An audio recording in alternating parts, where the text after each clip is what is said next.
স্বরাষ্ট্র উপদেষ্টা সাখাওয়াত হোসেনের পদত্যাগের দাবিতে ছাত্রদলের বিক্ষোভ। অন্তর্বর্তীকালীন সরকারের স্বরাষ্ট্র উপদেষ্টা ব্রিগেডিয়ার জেনারেল এম সাখাওয়াত হোসেনের পদত্যাগের দাবিতে বিক্ষোভ মিছিল ও প্রতিবাদ সমাবেশ করেছে বাংলাদেশ জাতীয়তাবাদী ছাত্রদল। আজ সোমবার সন্ধ্যায় রাজধানীর নয়াপল্টন কাকরাইল এলাকায় এ মিছিল করেন তারা। আজ রাজধানীর সম্মিলিত সামরিক হাসপাতালে আহত পুলিশ ও আনসার সদস্যদের দেখতে গিয়ে আওয়ামী লীগকে দল গঠনের আহ্বান জানান স্বরাষ্ট্র উপদেষ্টা। তার এ বক্তব্য দেওয়ার পরেই তাৎক্ষণিক বিএনপির কেন্দ্রীয় কার্যালয় নয়াপল্টনে জড়ো হন ছাত্রদলের নেতাকর্মীরা। ছাত্রদলের বিপুল সংখ্যক নেতাকর্মী স্লোগানে উত্তাল হয়ে ওঠে নয়াপল্টন।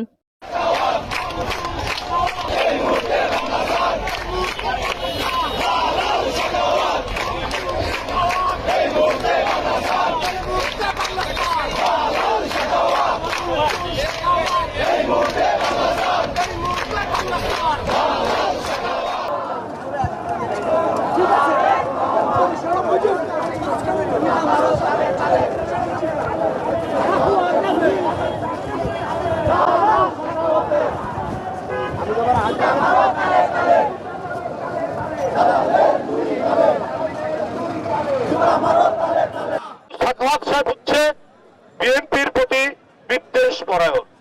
এইরকম একজন ব্যক্তি কি করে একটি অন্তর্বর্তীকালীন সরকার, যার প্রধান আন্তর্জাতিক খ্যাতি সম্পন্ন একজন ব্যক্তি, গুণীজন, সর্বজন শ্রদ্ধেয় ডক্টর মোহাম্মদ ইউনূস, তার ক্যাবিনেটে এই বিতর্কিত ব্যক্তি কি করে সেখানে সুযোগ পায়?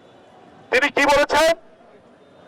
তিনি উপদেশ দিচ্ছেন, হিতোপদেশ দিচ্ছেন যে আমাদেরকে, বিএনপির নেতাকর্মীকে ইঙ্গিত করে বলছেন, জেল টেল আপনারা খেটেছেন, বাড়াবাড়ি করলে পা ভেঙে দিবেন।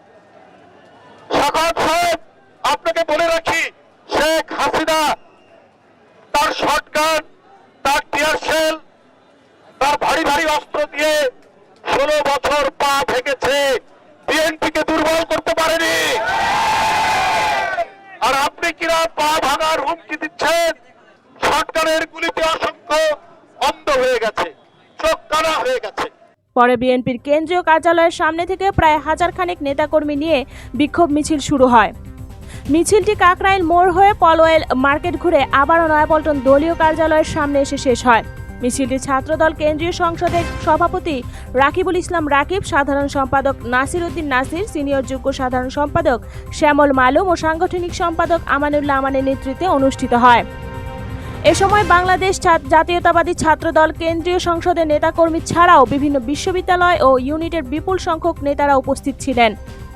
উল্লেখ্য, একই কারণে দেশের বিভিন্ন বিভাগীয় ও জেলা শহরে বিক্ষোভ করেছে ছাত্রদল।